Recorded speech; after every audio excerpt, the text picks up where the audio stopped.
Voilà.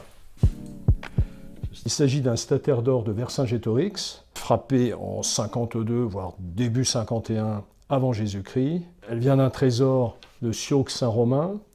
Donc elle a été découverte inventée en 1929. Donc c'est une monnaie excessivement rare. C'est la première que j'ai en main, toute ma carrière.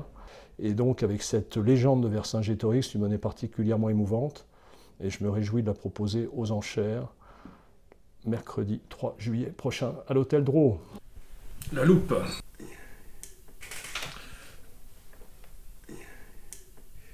Au revers, donc le cheval libre à gauche, avec au-dessus le torque, ce symbole de puissance, ce collier, et sous le cheval, une amphore, qui est un symbole grec.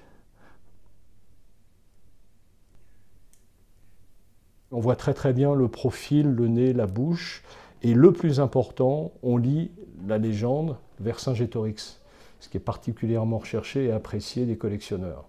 Alors cette pièce est effectivement très peu rencontrée, il en existe une trentaine d'exemplaires.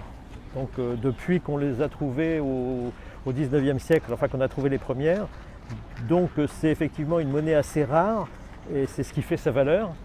Enfin sa valeur un petit peu commerciale en quelque sorte, mais ce qui fait son intérêt historique, c'est qu'effectivement c'est une monnaie attribuée à Vercingétorix, grâce notamment à sa légende, qui sur la monnaie en question apparaît fragmentée, mais il existe d'autres exemplaires de cette même monnaie sur laquelle la légende Vercingétorix apparaît en toutes lettres.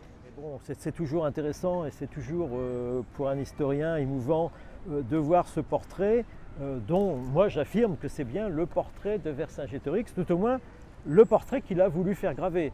Maintenant, est-ce qu'il était ressemblant? C'est un petit peu difficile de le dire. Ce portrait n'est pas idéalisé du tout. Notamment sur les pièces les plus belles qui sont conservées au cabinet des médailles, on s'aperçoit que ce Vercingétorix a un menton un peu lourd, mais qu'il a les yeux grands ouverts. Et tout ça nous donne vraiment des indications sur son caractère. Se représenter en buste en quelque sorte, avec son nom, c'est ce qui apparaît sur cette monnaie, et c'est ce qui fait à mon avis tout son intérêt, c'est surtout une preuve d'autorité. Il montre qu'il existe, il montre qu'il est lui, et donc il affirme qu'il est le chef des Gaulois. Je pense que ce genre d'objet serait beaucoup mieux à sa place dans un musée de province, notamment un musée du pays Arvernes, hein, donc soit Clermont-Ferrand, soit le Puy-en-Velay, où il serait une illustration parfaite de leur plus grand personnage historique.